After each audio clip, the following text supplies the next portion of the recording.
it's technology. It's built to humiliate us. Just especially as I get older, I just I abandon myself to the humiliation. Welcome for the third time to the Take It Easy, Michael. I started saying that we are recording on the 19th of July. I got it right this time. Hottest day in the UK, 40 degrees. In history, hottest day in history. Yes. As President, was it Truman said, a day which will go down in infamy. It's a terrible day. As I was saying on our second chat, the reason it matters, the reason that 40 degrees in the UK matters, is normally when you have a weather event, you distinguish it from climate change because climates are averages and distributions of daily things. And one event can occur, odd events can occur. But 40 degrees is so extreme that the situation is more like this. It's more like when you go to the beach. I don't know if you've had this experience. You go to the beach and you see the waves coming in, and you want to know, is the tide coming in or going out? And the waves are going backwards and forwards by many meters. Often you can't see the small trend in the tide. That's exactly like climate change. In the UK, the average temperature changes by 20 millikelvin per year, 0.02 degrees per year.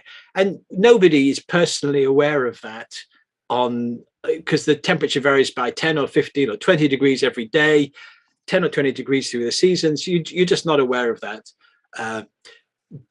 But like on the beach, what you do is you look at a marker, you look at a rock that's dry, and you say, the waves are just getting nowhere near that. They will never reach that. And then you watch to see if they come closer. And so this fiducial marker, this has been washed over by a big wave. It's something that just essentially will never happen by chance if the climate were not changing. So the reason it matters is not that we've had 40 degrees. Most people are going to be okay. It's a thing to chat about. The fridges failed in the local supermarket. Yes. It'll be a day that people remember. Yeah. The reason it matters is it just confirms that the tide is rising. It's just rising inexorably. And until we stop emitting carbon dioxide into the atmosphere, it will just keep rising. Yeah. I mean, and folks, we didn't plan this. Like, this is, No, it's just chance. I wish we didn't plan this because I literally have my feet in the ice and I have an ice pack in the back of my spine, and I'm still quite hot because I had to close all the doors and stuff to avoid echoes because I'm a professional. Not that it matters that much, but I put all the effort that I can into this podcast, so you can listen to it, on your way to whatever.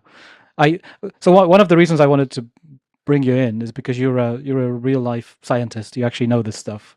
I can ask you questions, and you won't say, oh, I think this is what it is, but you actually you can ask me anything you like. I'm not just a real life scientist, but I'm a real life scientist that doesn't have a job anymore. I'm a retired person, so I'm not beholden to an employer either.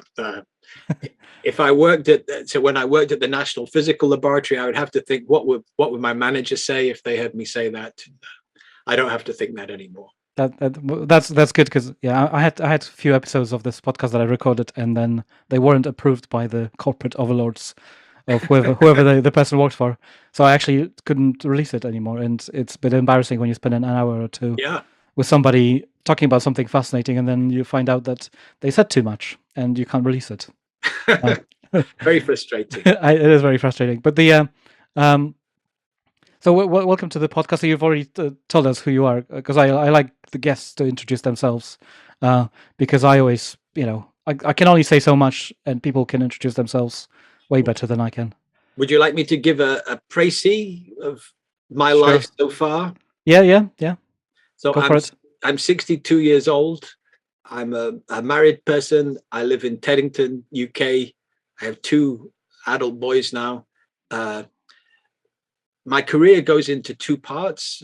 The first part, I was an academic physicist at Birkbeck College and University College London, studying arcane properties of materials at low temperatures and teaching. And then when I became 40, I realized I wasn't enjoying it very much. And I switched jobs to work at the National Physical Laboratory, which is in Teddington, very convenient. And so I worked there for 20 years. And at National Physical Laboratory, that's where my interest in climate began, because so one of my jobs there was making the most accurate temperature measurements that have actually ever been made. What we measured was how wrong all the other thermometers on Earth are. It's very, very big, bold statement, but it's a very, very hard thing to do. And together with colleagues, we worked at it very, very hard. But one of the issues around temperature, which is measured, all over everyone measures temperature. You see on Twitter today, everyone's got a thermometer, but it's about knowing that you've got the right answer. That's where things really become hard. Yeah. And so the Met Office measurements, their thermometers that recorded these records now will be sent back to Exeter and checked in their calibration lab, and they have thermometers that can be traced to our thermometers. So we know that these things are reading and what their reading means. And so I was involved with a lot of that stuff and became very interested in the whole issue of how you measure the temperature of the Earth and how you measure these rising trends in temperature. At first it seemed like it would be an impossible thing to do, to just be too complicated. But it turns out, as when I looked at it, that it's actually done really carefully and really cleverly. So, for example, one of the clever things about the way the climate records are made, so they all exploit the meteorological standards that have been deployed around the world for years. So that's a very precise way of making a measurement. And it has biases, so sunlight on the enclosure will affect it slightly, but in a very similar way all around the world. But one of the really clever things is that the reading of any thermometer is never compared, or from one Met station is never compared with another Met station. All you take are the readings from a single station. So all the local biases, trees or something like that, stay the same for that station. And then you just look at whether there's a trend on that local station. Now you can look for the trends, and you can look for jumps where somebody changes the calibration of a thermometer, or you can look for all kinds of things. And it turns out that when you analyze Met stations all over the world, I think people analyze about 30 or 50,000 Met stations, they've all got a slope. I mean, it's not absolutely all, but pretty much if you just look at them, they're all sloped. They're all going up all over the world. You can be as careful as you like, but it's a really, really big signal, and it's not an artifact. It's just really big. Okay, and presumably we've known as a humanity that there's a trend for a very long time, because there's famous photos of newspapers from like 1920s, I think, saying that I don't know whether it's just the measurement that people had back then, or somebody sat down and thought, look, all this smoke that we are emitting, this isn't going to be good for us, is it? Well, the history of it is, so there are some very odd stories doing the rounds, but the history of it is pretty clear with regard to carbon dioxide. So there's some interesting physics things in the 19th century, but the big person at the end of the 19th century was Svante Arrhenius. I hope I pronounced that right. A truly great Swedish chemist and physicist who calculated the effect of doubling the amount of carbon dioxide in the atmosphere. So currently we've added 50% to the amount of carbon dioxide in the atmosphere. So he calculated that doubling carbon dioxide in the atmosphere would warm the Earth's surface by about 4 degrees Celsius. actually, it's not not a bad estimate. And people didn't do very much about it because back then we were only emitting about 1 billion tons of carbon dioxide a year, and so the calculations showed it would take centuries to do. Then you can skip forward. It's sort of, there wasn't very much done about it until a scientist called Guy Callender in the UK. Again, a very, very odd bloke, actually, really interesting bloke, acting completely off his own back. I think history is full of odd blokes. But yes, it is. He's a really sweet guy, married, loved. He's really devoted to his family and his children. And he thought, do you know what? The amount of carbon dioxide must be warming the earth. And he did calculations, but he didn't. What he did was not just to do the calculations. He came up with a slightly different answer to Arrhenius. He thought it would be a bit less than 4 degrees. But what he did is he measured the temperature of the earth. He got meteorological records, looked them up, and then added them up in different ways. So he said, do you see the same trend in temperature in the northern hemisphere and the southern hemisphere?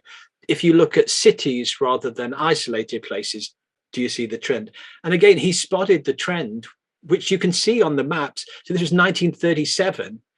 And he went to talk to the meteorological office, as it was then, the Royal Meteorological Society. And you can read the paper. It's an absolutely brilliant paper. And they, you could just see in the comments at the end, they just thought, who the hell are you telling us? Yeah. But the paper begins saying that normally we accept that nothing humans can do could possibly affect the climate. But what he pointed out was exactly how it happened, and to the point that it wasn't, there's a simplicity about the problem that overcomes any complexity. And so in the same way that Arrhenius came up with the answer, so he could come up with an answer and be very confident of it, even though he didn't know the details. And so you can then go forward to the 80s, where we developed the code, the computer code, to understand the way infrared light goes through the atmosphere. And then it became completely transparent. The answer didn't change very much. Doubling carbon dioxide makes 2 or 3 degrees warming. But what changed was the rate we were emitting it. So it's 1 billion tons when Arrhenius did it, 1 billion tons per year, 5 billion tons when Guy Callender did his calculations. And he thought it would be great. It's just going to warm the earth just a little bit. We'll be able to grow things at the extremes of the climate. We won't have the return of an ice age. I think he has this lovely phrase at the end of his paper, and there will be no return of the deadly glaciers. That's the last, that's the end of the paper. And, it just made the world a slightly nicer place. And he only imagined that this 5 billion tons would go down as we built machines more efficiently. He thought that would go down, but it went up. And so instead of 5 billion tons, we now emit 36 billion tons. Wow. So instead of things happening in centuries, they're happening in decades. And this colossal amount of carbon dioxide we put in the atmosphere is just, it's affecting we're warming. Yeah. I mean, he was probably right that, if we kept all the ice ages away and have the world slightly warmer, it would be nice. But absolutely. This is quite often. I'm going to play a bit of a devil's advocate, just because I want to hear your answers rather than, I don't believe this is true. But quite often you hear people saying things like, "Oh yeah, what's wrong with the Earth being slightly warmer? It will be nicer. We're going to live in in Spain, and basically everybody and all that." That's one thing you hear. I'm sure you've heard it many times over. It's a really good question, and almost everybody would like things to be a little bit warmer. It's we live in the UK, yeah, and people go abroad for holidays because they want to get the heat. So the answer is it's not obvious that it will be harmful immediately, but you have to take a little bit of thinking about it. And so, first of all, there's human beings are adapted. The way we live is adapted to a particular location. Yeah. And so any change has some costs and things. So maybe we could just learn to live with a hotter Earth. But then there are some very, very big scale things that change. So one of the biggest and most worrying changes is that you can. So just let me stop at that point. So, Sure. are people looking for something to worry about? Is this doom mongering? Certainly, when I first came to this issue, I thought, oh, I was teaching things to the public, and I thought, well, I'll say it's a bit of this, it's a bit of that. Let's see that. When I read about it, it's just terrifying. This was back in 2004. I was shocked at how difficult the situation was. So first of all, the changes happen most at the extremes of the Earth, at the high latitudes, and I can talk about the reasons for that, but that's where you see the changes first. And when you look at things like Arctic sea ice, you can see these massive changes in the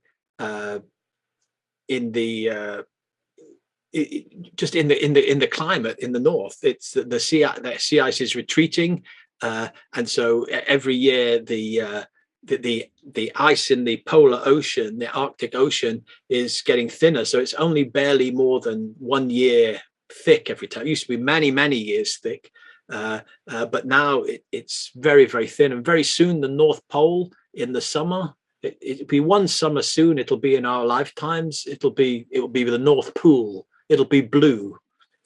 It'll be blue at the North Pole. It's not many years away, and so that's a shocking thing. Where will Santa make his toys? culturally shocking. Yeah. But the reason this sort of matters more is that the whole climate of the Earth is basically heat comes in at the equator and it's transported in big loops up to the pole. And this temperature gradient drives all the features of the climate.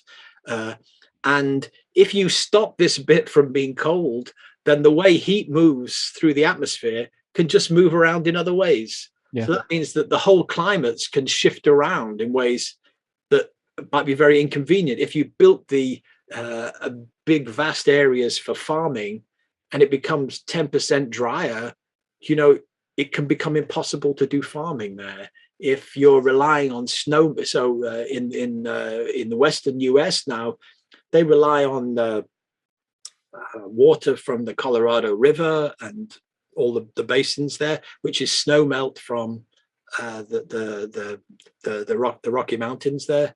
Can't remember what they're called, and they. I'm sure Americans will know.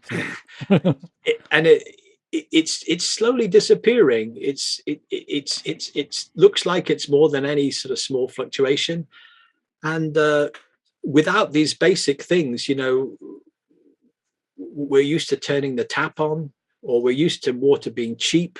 Often it comes down to money. So instead of water disappearing, what happens is water becomes expensive, and your economy, the way we live, moves around to match what's cheap and what's expensive.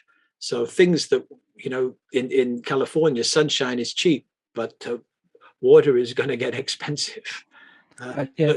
So the reason, just to round up, the reason it matters that the climate changes is we've built our world, we've occupied a lot of it based on the way it is there. We've learned to live with that. If it shifts, then it's trouble for everybody. And then there are the bigger things, the sea level rise and so on, but they're centuries away. But the climate changes now, and you can see today we've had fires, wildfires in Essex.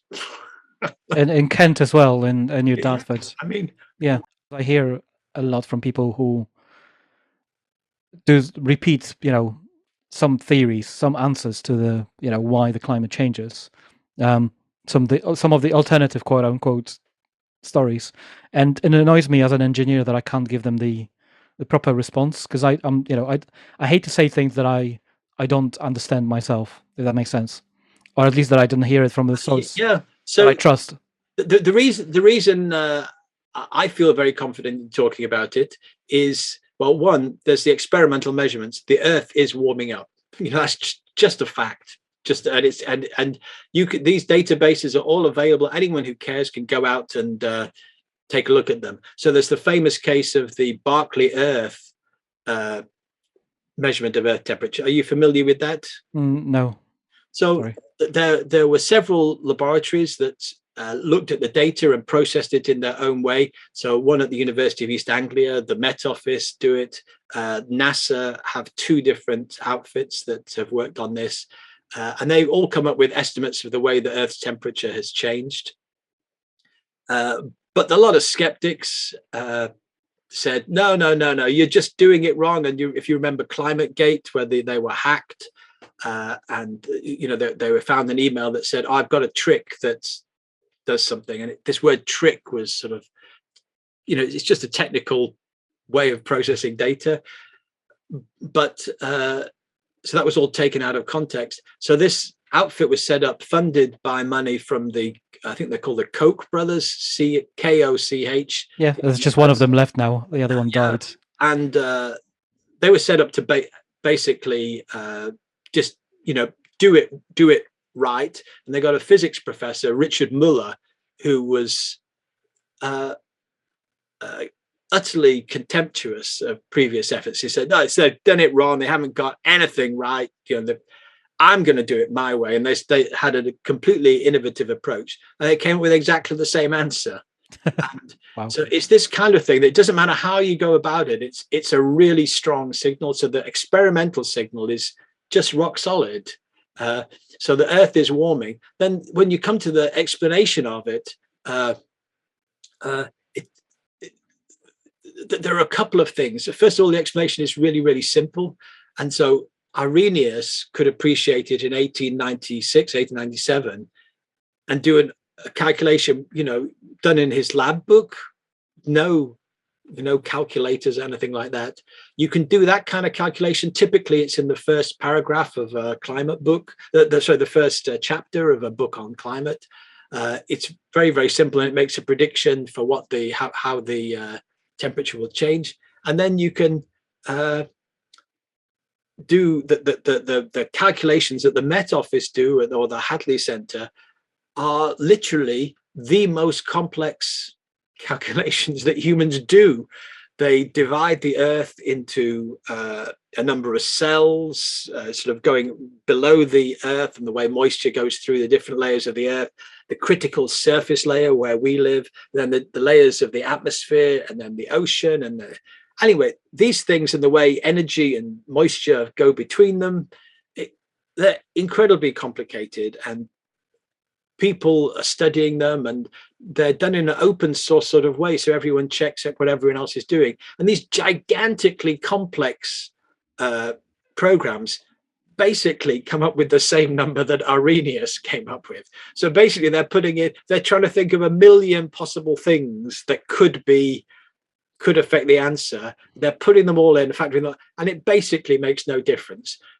Basically, doubling carbon dioxide in the atmosphere will warm the Earth by a few degrees. 3 degrees, I think, was the latest guess, latest estimate, but it's 3 plus or minus 1. So that's how robust it is. It's just, and you can understand it in very simple terms, and I can talk about that if you'd like, or I could probably listen to you talking about it for hours. Yeah. So the thing I'd say is that I perhaps just to wrap it up is I gave a talk to some sixth formers a few weeks ago, and I recorded that. That's on my blog, Protons for Breakfast blog, and I got very depressed. I explained it to them in very simple terms, and I got very depressed because I was giving them such terrible news that the state that we're in. And so if people want to sort of go through how that works in simple pictorial terms, that's take a look on my blog.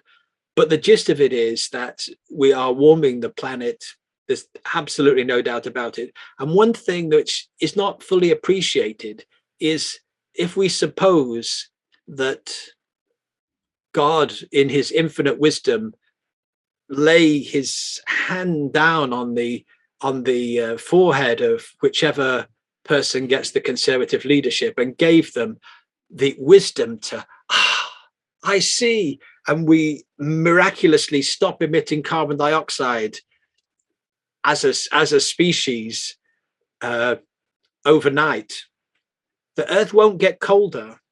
The UK's climate has shifted and it won't go back. However hot we warm the Earth, that's what we're stuck with. Yeah. I'm not much of a believer myself. I believe that humans have done it themselves, and we have to rely on ourselves to fix it. It's the only way. I agree with you very much. That's the in terms of the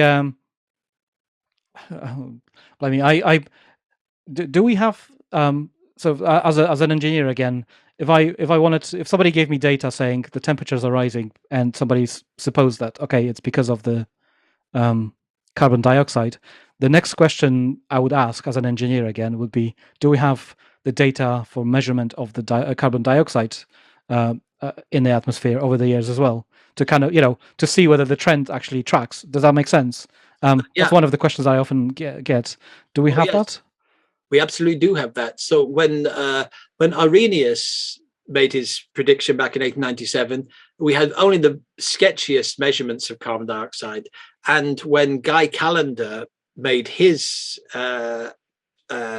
assertion back in 1937, again, measurements of carbon dioxide were really very poor, and they were thought to be homogeneous around the Earth.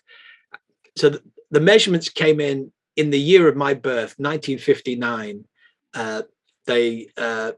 Charles Keeling started measurements, and he tried to go somewhere away from civilization. He went to Mauna Loa in Hawaii. So this is an island in the middle of the Pacific.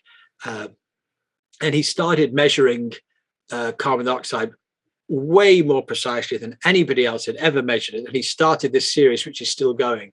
And if you read about how they started, it's very interesting, because they were very, very frustrated that they'd measuring and then averaging day by day. And they found that there was a systematic drift in their measurements. And so for months, it kept on going. And they could not figure out what was changing. And then it started to drift upwards. And eventually, after a year, they realized it was an annual cycle. And what they were measuring for the first time was the Earth breathing. In the northern hemisphere, which was mainly where they sampling, in the summer now, the plants suck carbon dioxide out of the atmosphere to make leaves, and so the carbon dioxide level falls. And then in the winter, they drop their leaves, and out comes the carbon dioxide again, and the carbon dioxide level rises. And they noticed that the level went down and then up, but that there was a shift in the year. Over the year, and there's this wiggle going up and down. That's the Earth breathing, and then this trend, and that was the detection that the carbon dioxide was rising, and that series has gone continuously to the present day. If you look up the Keeling curve on the internet, you can, it'll have today's value on there. Oh wow! So that kind of because the other theory that I hear is that, it's not a problem. Plankton likes CO2, so therefore we're going to have more plankton, and we're going to have more trees, and they're going to be fine. But obviously, that's not the solution. It's very interesting. We are growing more, so things do grow more now than they used to, because the extra CO2, there's about 50% extra CO2, and so that is each year about a quarter of what we emit is taken up in extra growing things. Unfortunately, a lot of that is in northern hemispheres, turning things green, and they should be white, but things are growing. But we do need to worry about our plankton, because a quarter of the carbon dioxide we emit is going into the oceans, the top layers of the oceans, and that changes the acidity of the ocean. And there are many little creatures in there that are affected by that. So it's not the. It's not a silver bullet, basically. It's everything has what is one of the laws of Newton's laws of physics says that, everything has an impact on the next thing, and everything kind of. I can't remember the name of the law, but it's Newton's third law. Everything okay. has an equal and opposite reaction. Yeah, that's the one. And last theory, because I find it fascinating, and I would like for others to kind of hear the answer as well. Is the other theory that I hear is the whole solar system works in waves, and there was an ice age a couple million years ago, and now it's No. and it's going to go down. Ice age was 20,000 years ago. Okay. It's very important in these. As you look back in time, it's very easy to get lost in the in history. 20,000, 2 million. Yeah. They're actually very, very different numbers. 20,000 is kind of appreciable. So 2,000 year to the current era, as they call it, AD, Anno Domini, and then so you've got Greeks go back 2,000, Egyptian 3,000. That's where people were on Stonehenge and so on. So, for example, 8,000 years ago, the UK was still connected to the continent. Yeah. And then we had the ultimate Brexit, the big Brexit, as it were, and the channel was formed. So, so the Ice Age was about 20,000 years ago. Yeah. Okay, but what would you say to the person who says, "Oh, this is all going to go, it's going to get warm and then it's going to get cold again, and we're going to have an ice age in 20,000 years. It's all going to be fine," because humans did exist 20,000 years ago, and that's their I think that's their argument, right? That things will kind of go back to the way they used to be, and well, they didn't exist here 20,000 years ago. No. Because where I am now, there was probably about a kilometer of ice. True. They were not here, and so humanity was a very small band back then. We're enormously more numerous now. So it is a very interesting point, and the Ice Age is totally fascinating. They fascinated the Victorians. They realized, as they began to study geology, they realized that there must have been this previous era, but they didn't quite grasp what was going on. And so the person who figured it out, and people have taken that work much further since, is a guy called Milankovitch, and there are so-called Milankovitch cycles. And so what you have to do is, so if you can imagine the Earth sort of sitting here, and it's got cold bits on the top, but then they're icy. And what you have to imagine is that you change the amount of sunlight reaching the Earth by a tiny amount. And in fact, it doesn't matter in most places. The place where it really matters is what's called a snow line. It's the place where snow will lie on the ground over the summer.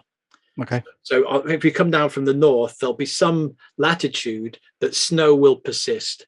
And so if at these high latitudes you change the amount of insulation, amount of sunlight that comes down in summer, then slowly just incrementally, you nudge the snow line a little bit further to the north. And that allows a little bit more solar absorption. And then the next year you nudge it slightly further north. So what happens is you get cycles, and as the Earth's attitude in space twists slightly because of just the way Newton dynamics, the amount of sunlight at these higher latitudes changes very subtly. And there's a whole cycle of them. They're every, I think, 20,000 years or something like that. There's some that are less than that, some that are more than that. And they add together in complex ways. And so when they shift one way, they push the ice back, and you get an interglacial period. And then when they act the other way, as the summer gets slightly shorter or less powerful, the ice is able to stay on the ground longer. And then because it reflects energy, it'll tend to cool the Earth a little bit more. And then the ice will come down. And if you look back, what you see is over about 3 million years, the ice advancing and retreating in line with these cycles. And what that tells you is that the the sort of climate of the Earth is exquisitely balanced because these changes in sunlight are absolutely tiny, and they're just at one part of the Earth where they have this effect. And so what that tells you, the way we've perturbed the climate is massively more than any of these weak perturbations. So we are not going back into an ice age. These small changes in the Earth's attitude towards the sun will continue to change, but the carbon dioxide effect is massively more than any of these tiny changes. Okay, so it's not basically that theory is true. I mean, it's based on science, but it's not the answer to the problems we're having now. Basically, it's not the cause of what we've got. No. The cause is very, very, very, very simple. Yeah. The reason is, so I don't know if you had the chance to look up at the sky today, Greg. But the sky, so that's where the sun comes in. Yeah, that's what heats the Earth, sunlight. And so the question is, how does the Earth cool down? So the Earth is sitting in space. So sunlight warms it up. If it's just sunlight, it just gets hotter and hotter and hotter. It has to lose the energy. Yep. So, that's a good question. So the way the Earth cools down is it sends infrared energy out into space. That's it. Sunlight makes us warm. Infrared energy cools us. And when there's a balance between the sunlight that reaches the Earth's surface and the infrared energy that leaves the Earth's surface, then the Earth's surface is stable in temperature. Okay. And so if you look up at the sky, it's clear in the visible. You look out and you see blue. Now, the blue is actually because the atmosphere is not completely transparent in the visible. What you're seeing is when sunlight goes through the atmosphere, it makes it glow slightly. And it makes it, the blue light, there's a slightly stronger effect than the red light. So you look up and you're literally seeing the air glowing. If the atmosphere were transparent, you'd look right through it into the blackness of space. Yeah. So, but if you were looking in the infrared, whatever day you look up, it would be foggy. It would be foggy all the time. So when the Earth the Earth's surface tries to lose energy, the infrared energy has got to go through a thick fog. This is 24 hours a day all around, and that fog is caused by the infrared fog is caused by water vapor and carbon dioxide. And what happens is, as the infrared light tries to go through, like through fog, I don't know if you've ever driven in fog in your headlights. And you try to shine light through it to get through to see but it just shines back. And so in the same way, the infrared lights, the Earth is glowing in the infrared and it's trying to get the energy off the Earth, but it goes into the fog and some of it comes back. And then eventually the Earth's temperature gets hot enough that some of the energy can make it out. And then eventually you get a balance between what leaves the top of the atmosphere and what comes in. And that's the situation we're in now. And this fogginess in the infrared gives rise to greenhouse warming of the Earth. And it's absolutely massive effect. It's 33 degrees. So the Earth's surface is 33 degrees warmer than it would be if we were just a rock in space. And that's caused by water vapor and carbon dioxide in the atmosphere. So massive effect. And what we're doing is making that fog. You remember, we've got about 50% more carbon dioxide in it. We're making that fog slightly denser, and a little bit more energy is coming back to Earth, and that little bit more energy is warming the Earth. That's the basic mechanism.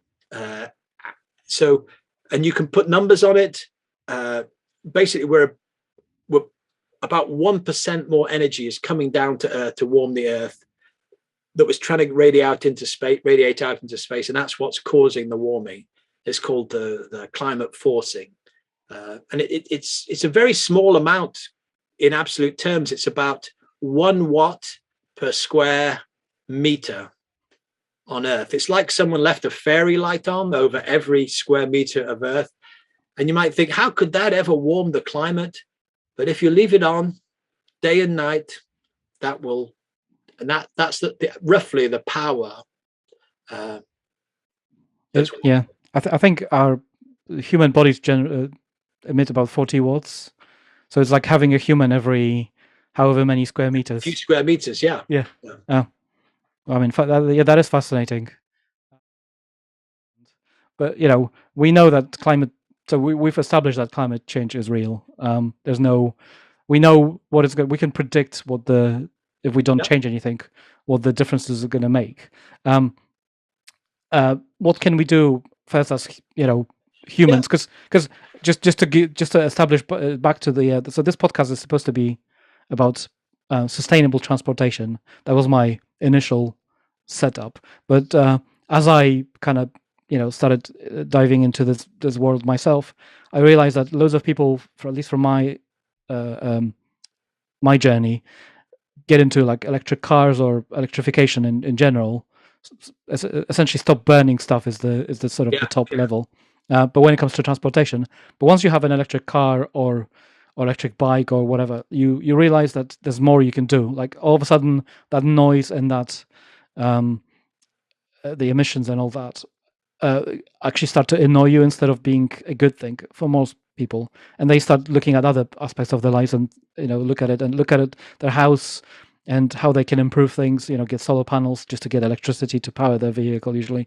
And the kind of it's a bit of a snowball effect, and obviously you've approached it from a different point of view. You yourself you look at things from a scientific point of view and realized that you have to do something in your life. But the what can we do as humans, like as individuals, and I suppose the other fair question to ask is it really down to us as individuals, or should there be some sort of a governmental action that actually dictates these things? Because obviously there's only so much we can do as individuals, so many choices we can make. It's a very, very, very, very important question. Very, very important question. My journey on this is I retired just over 2 years ago, and I don't know if you know, when you retire, you're able to get hold of some of if you have a pension, you can get a quarter of it tax-free. And I thought, what do I want to do? And the only thing, it's slightly neurotic, maybe slightly obsessive, I just wanted to reduce the amount of carbon dioxide emissions from the house. I can hardly bear doing these things. Just the normal things I do were emitting carbon dioxide. It's massive. So I looked at it and I realized the house was, for us, the house was the major source of emissions, and that there were solutions to it. So because I'm a measurement scientist, I began measuring things. I began measuring the outside temperature, and I began measuring the gas meter. So I measured the temperature, the average temperature outside from a little weather station, and I measured the meter, the gas meter, every week, and the electricity meter. And I was astonished that you could see week by week, it was a little bit colder, you could see the gas go up, a little bit warmer, and they just, wow, that's much closer than I'd imagined. It makes complete sense. I mean, I don't know why I was so surprised, but anyway, then I realized that I could calculate exactly, for 1 degree colder, I could calculate how many watts I was needed to dissipate in the house to keep the house warm. And then it's turned out that this is learning from Twitter, learning from colleagues, Twitterati on Twitter, learning from them that this number, it's called the heat transfer coefficient for the house, is fundamental to making a smart house. Anyway, so I made a plan. I used Excel to calculate it, and then I started spending money. So we put in triple glazing in the house. We had external wall insulation put on. That's a very expensive thing. So that cost £27,000 or something. It's a new roof at the back. I think it looks lovely, and it halved the amount of energy we needed to warm the house. And then we put in solar panels and a battery, and found that in the summer we could just go off grid. It's just it's mind bending. So this summer we've been off grid for 80 days tomorrow, and then last year we put in a heat pump, and so altogether the quality of life in the house is unchanged. We still use dishwashers, tumble dryers, all computers, and so on. But we just well, in the summer we don't emit any carbon dioxide at all. And over the year, it's gone down by 80%, while the quality of life has been unchanged. And so it's certainly possible to live a good life and not emit carbon dioxide. Now, not everyone has access to the cash I had, but when I talk about it, I'm targeting retired people, men of a certain age, who perhaps have access to this money, perhaps have the ability to think about how to do things. I should say men and women of a certain age, because it's not a gender thing. It's because at my age, I think about my children, and the thought of doing anything that would harm them is anathema to me. It's and so I want to devote my energies to just not emitting carbon dioxide. And so there are other things, so I've given up milk in my tea, which I'm an inveterate tea drinker, and now completely drink tea in a different way. We don't eat very much meat anymore, and that brings me on to the issue of what next. So if I look at all the ways we emit, so we still have a car, and I don't have any money. My wife will have some money when she retires, and so getting an EV is one of those things. It'd be lovely to have. I just can imagine the way it just takes off without making a noise. It just feels so sexy to me. Just woo. But I keep thinking, it's just one more thing. It's another thing that has to be made, and probably it would be better to just not do that for the planet. So for me, so maybe if I had a family and living in suburban UK, they're not essential, but they're when kids are young, they're I used to say, I don't have a car, I have a motorized pram, just for getting the children from one place to the other. And that's so I realize my situation is not everyone else's situation, but probably for me, sadly, the noblest, the best thing I could do is to not have an EV.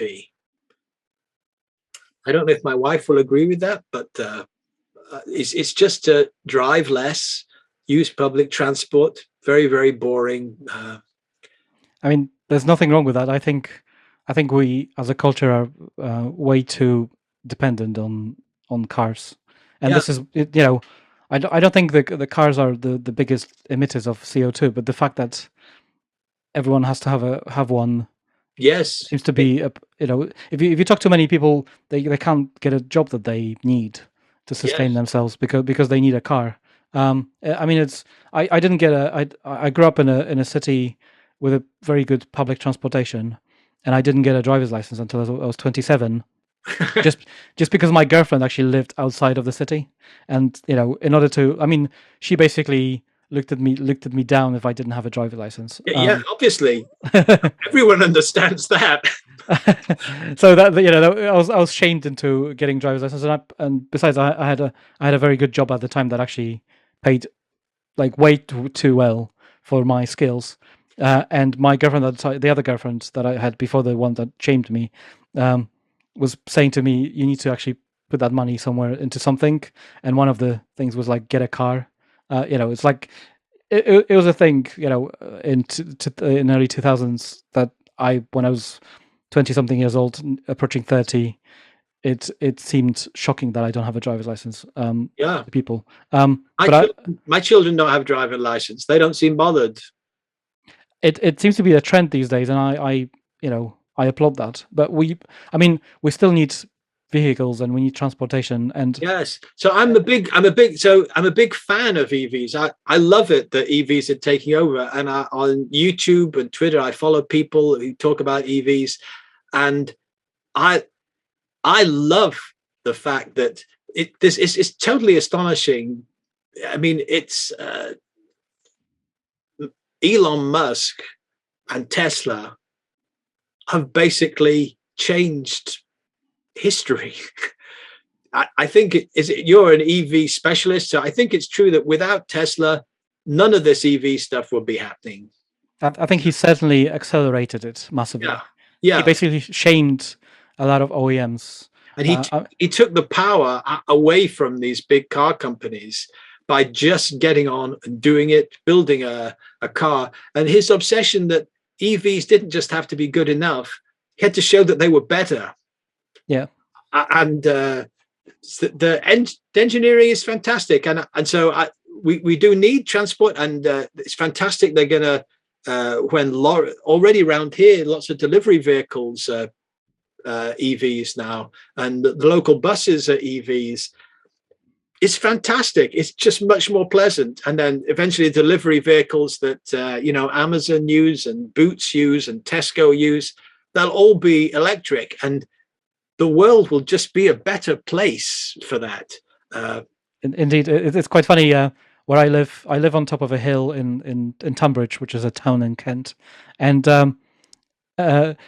when I had my first electric car about 7 years ago, it was a Nissan Leaf.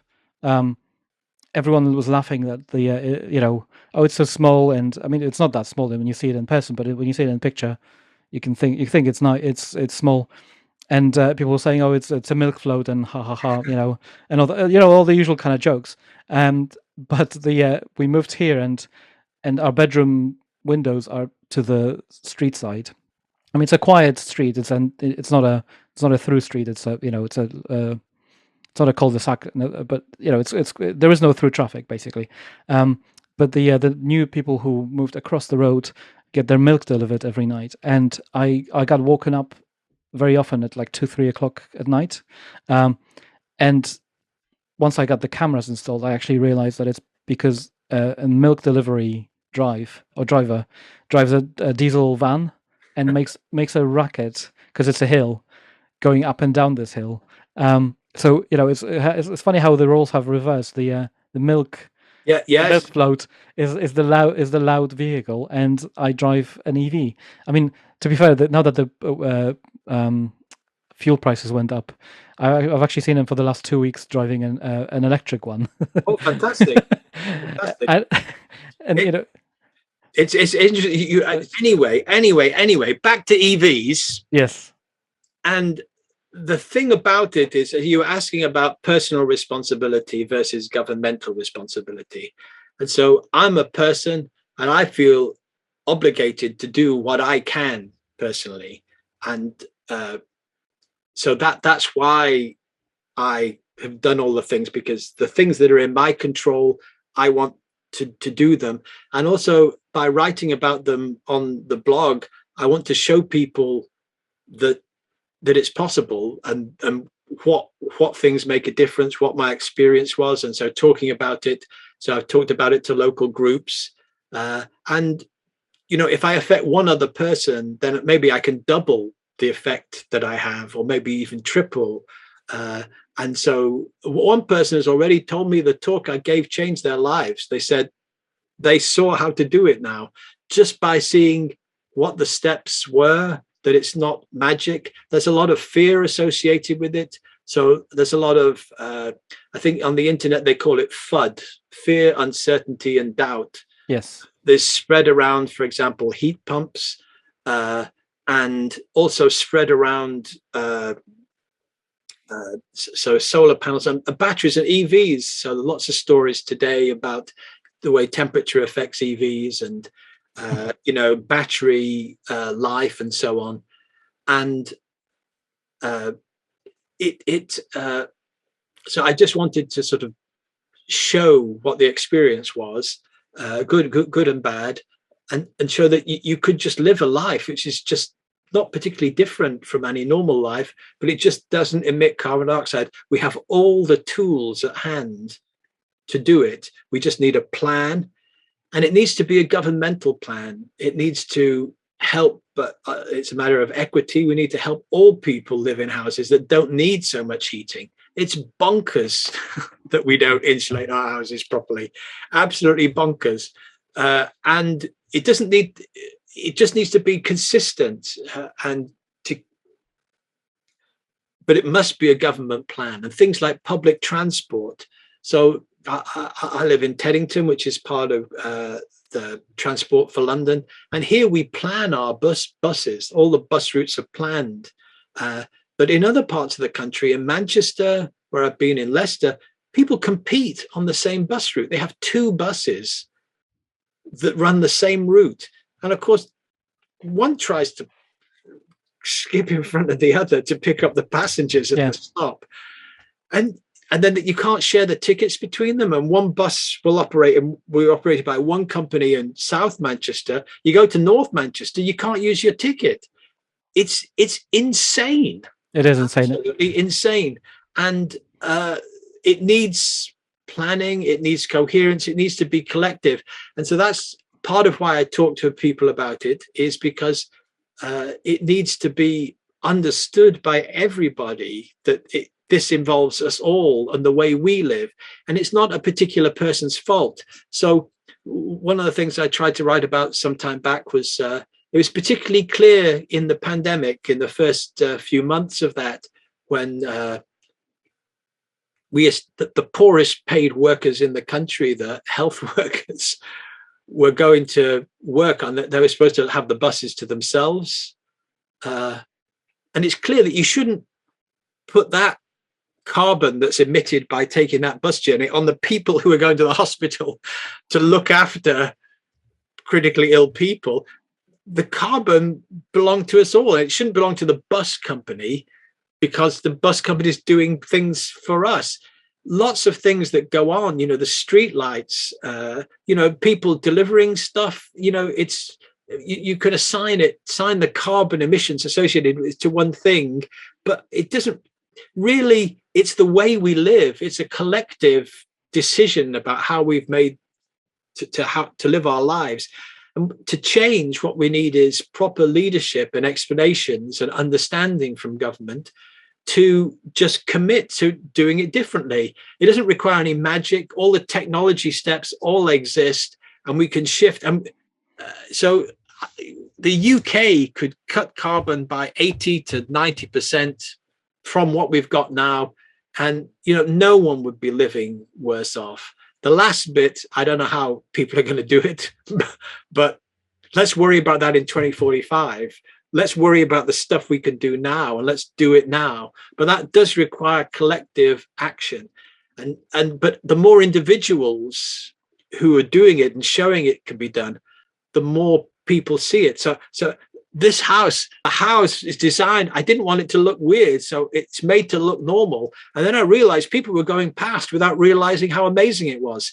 So I stuck a notice outside, and I change it every day. So I've got the sign tomorrow. This is tomorrow's sign.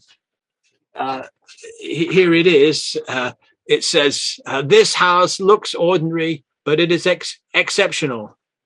This house, what's it say? Been fully powered, solar powered for 80 days so far this year.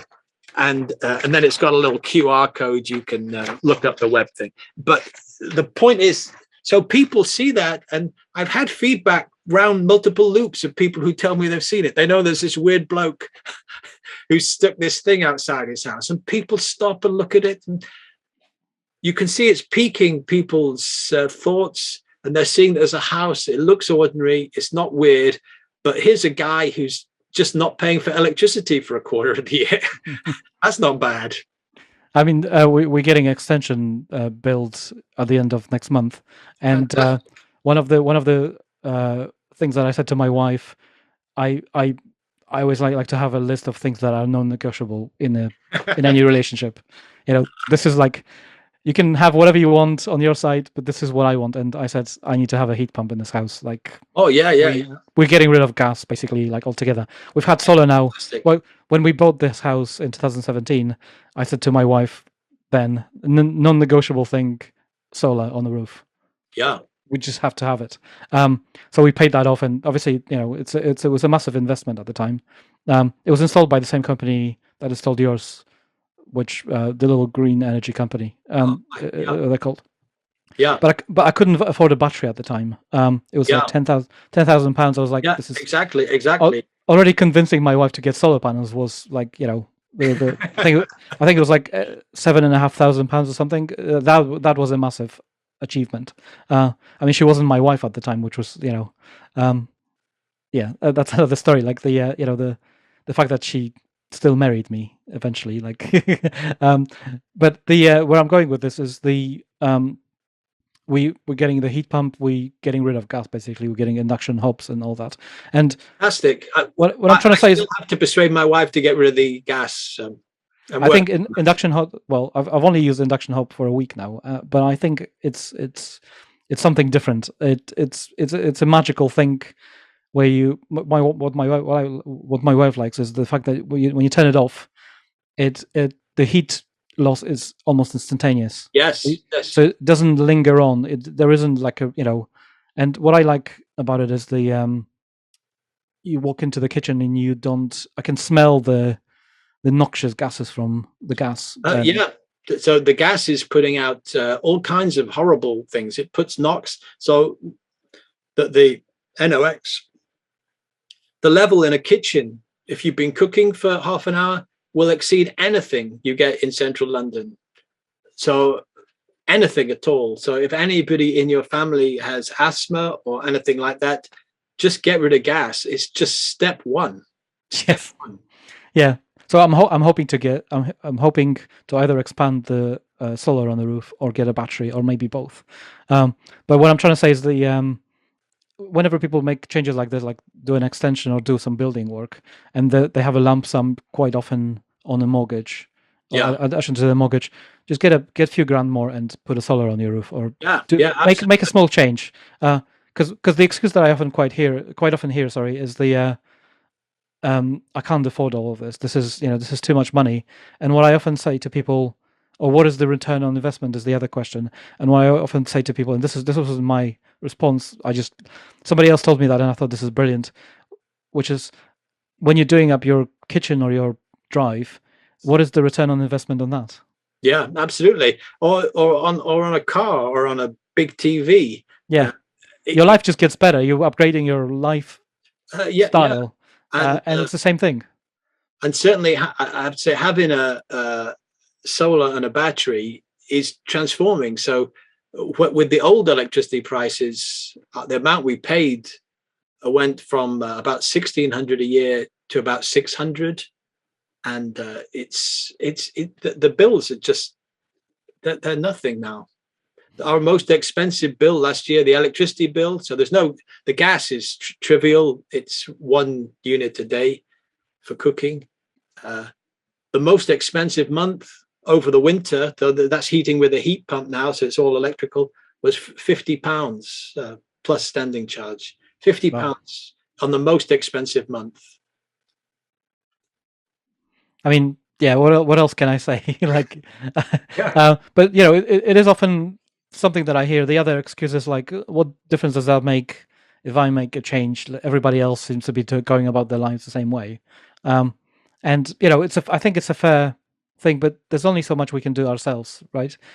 So I do think it is. I don't like to pontificate, but I do think it is a moral issue. I feel it as a moral issue that the things I have under my control, what can I do to make things better?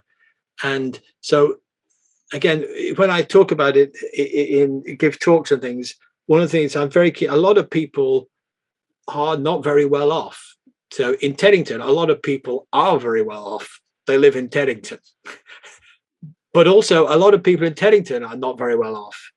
And so if you don't have any money, you're very limited about what you can do. So there are choices you can make about what you eat and so on. And it's good to be aware of those. But for people that have the resources, I think there is a question, have you used the resource that you have in the best way? And so you're talking about reducing carbon emissions from batteries and EVs, batteries and solar panels. It makes a massive difference across the country. There are, I can't remember what it is. It's something like a gigawatt of solar on people's roofs. It's, yours is one tiny one, but it's big. It is, yeah. And it's less carbon dioxide emitted, and you benefit as well. It's the good things. And so one of the recent calculations I did was, if I had done nothing, how my carbon emissions would vary out to 2040. I'm planning to die in 2040, and then what I've done, what the carbon emissions are, and including my estimate for the embodied emissions, the emissions caused by making a battery and making a heat pump and so on. And it turns out that all the things I've done, around about now, sort of middle of 2022, all that carbon is paid off. And so from here on in, we don't have to worry about that carbon that was put in the atmosphere for that. It's still warming the earth, and it still depresses me, but we're not going to emit much carbon dioxide for the next 30 years that I can see. I mean, if we could all have the emissions that we make, that will make a massive difference already, right?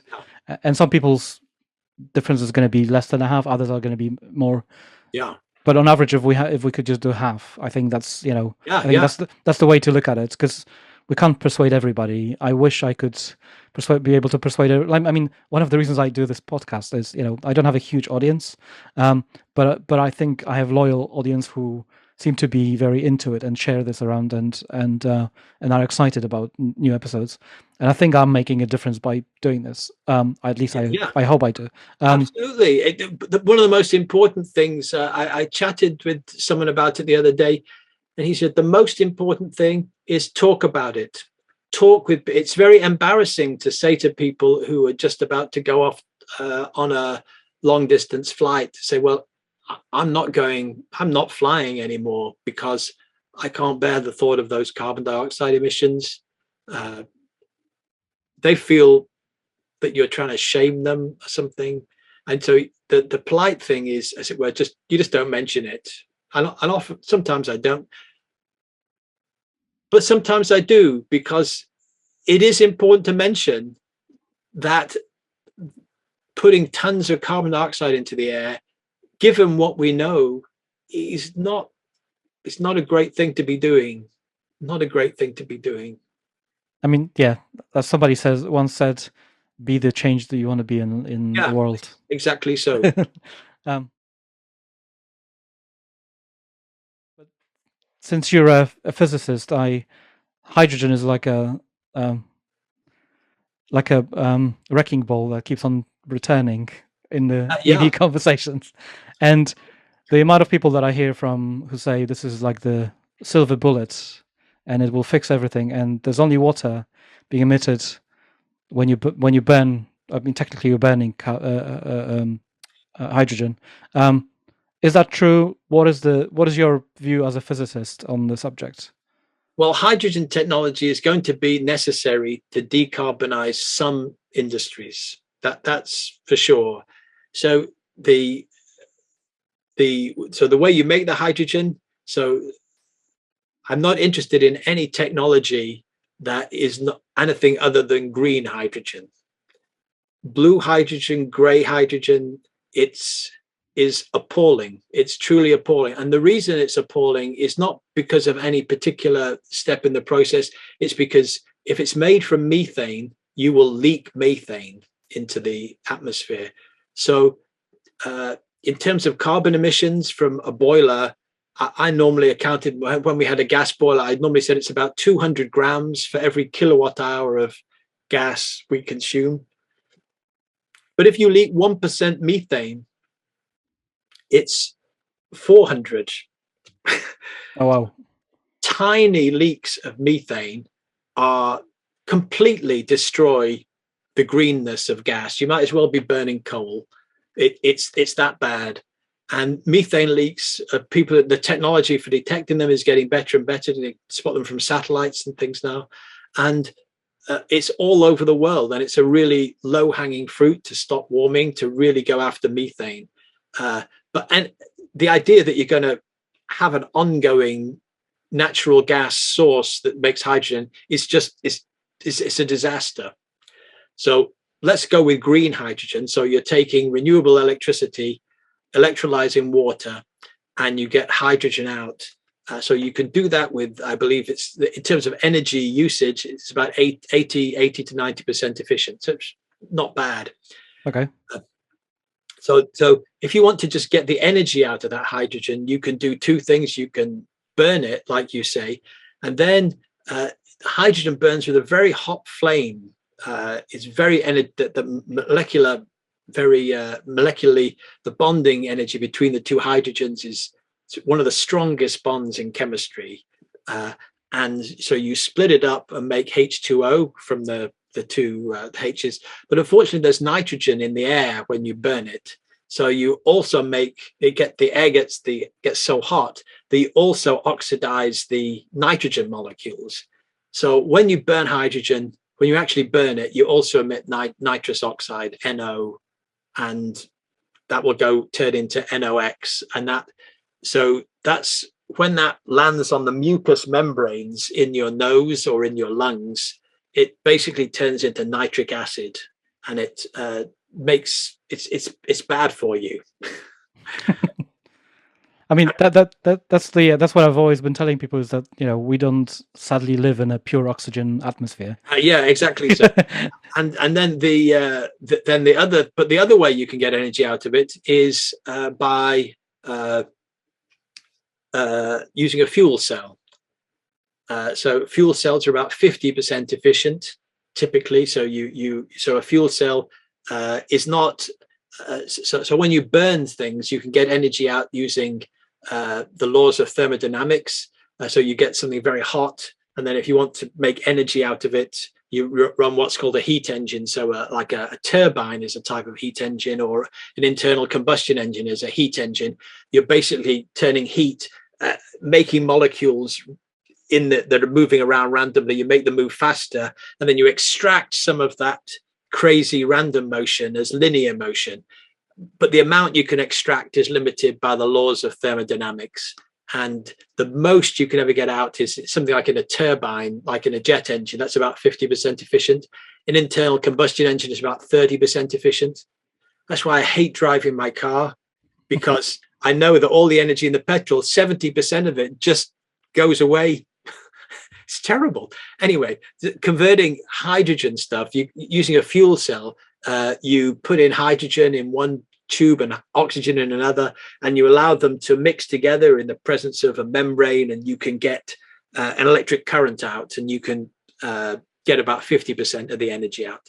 Very clever, but nowhere near as good as. So if you're going from electricity and you want electricity out the other end, you want to store it as hydrogen, then use a fuel cell.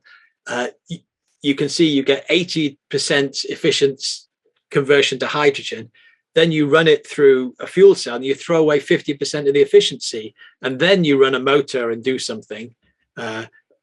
If you just put the electricity in a battery, you'd get 90% efficiency straight away, and it's cheaper and easier to make, and the technology is just getting cheaper and better all the time.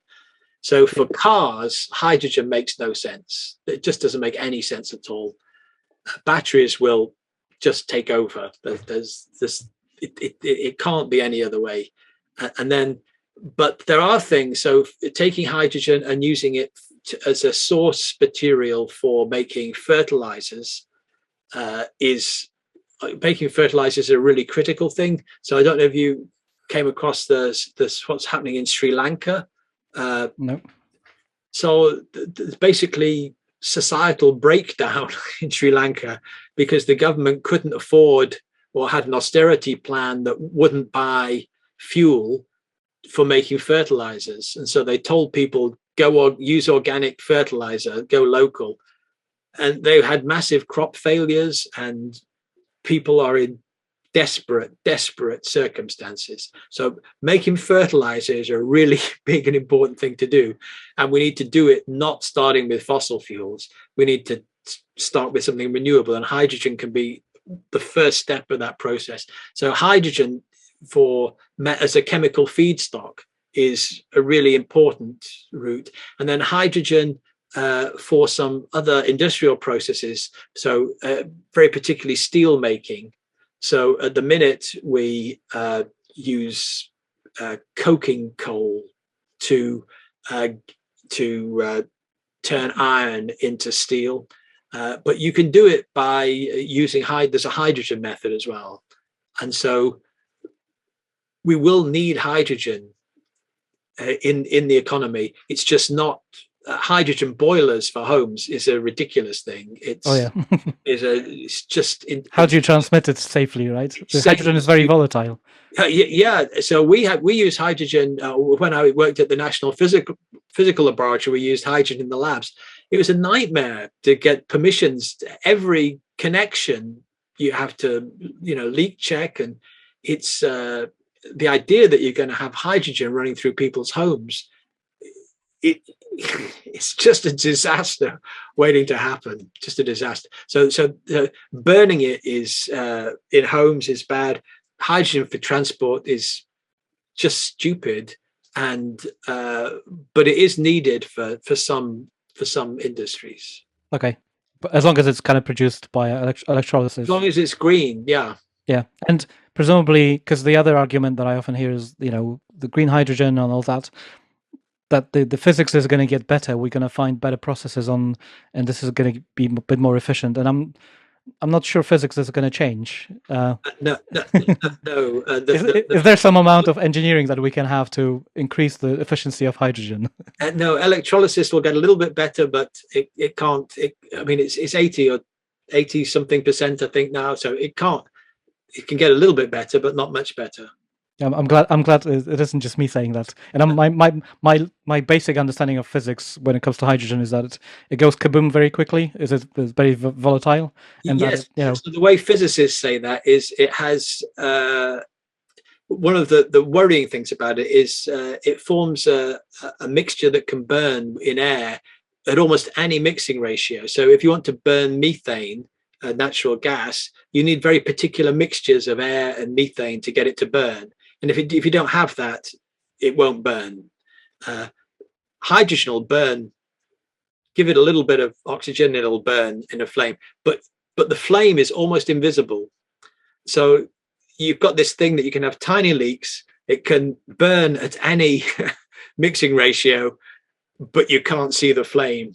I mean, it's a recipe for disaster. Sounds exciting. Thank you for that, because that's much more of a scientific explanation than I could give to people. I just remember playing with hydrogen with electrolysis when I was young, and always been amazed at the amount of kaboom that hydrogen made every time it was released from a little glass whatever tube we used to catch it. Yeah, it was but that's an amazing explanation. And as always, I've always been saying to people that hydrogen doesn't have any future, but I always like to ask the experts, because I'm just a software engineer. So there's a guy on Twitter, Michael Liebrich, I think that's his name. He has a beautiful little diagram showing it mimics the energy efficiency, the EU energy efficiency diagram that you see on consumer equipment with a sort of A, B, C. It shows the things that hydrogen is really good for and the things that hydrogen is really bad for. It's a really nice little pictographic summary. If I find it, I'll flash it on a screen now so that people can see it. I mean, this podcast, mean, I'm technically recording a podcast, and some people listen to it as pure audio, so I don't want to have just visuals. But so far, we haven't talked about anything that cannot be imagined by somebody who just listens to it. I mean, I could talk with you probably for another hour, but I'm should sure. probably wrap up. Yeah. Yeah, I mean, because this is very fascinating. I love talking to scientists and people. All I can say is at the end is because I found your blog. I was looking for an easy way to explain how heat pumps work for my wife, and I found your video, just explaining it. And I said to her, "This is how a good physics teacher would explain this to and showing an experiment to somebody." I don't know whether she watched it in the end or not, but I was like, "This is amazing." And then I watched your video about the explanation of units and how Yes, how that changes, and that was quite fascinating as well. So I am all I can say is for people who are thirsty for this sort of content is to look up your videos, and I'll include the links and all that in the description, and kind of follow you on Twitter and all that. And thank you for a very good explanation and very detailed explanation of things. you're very welcome. I don't envy you the prospect of editing it all, making it all listenable to, but good luck. We better hope that the recording has come out well. Anyway, thank you very much for your time. You're very welcome. Good luck. God bless. Take care.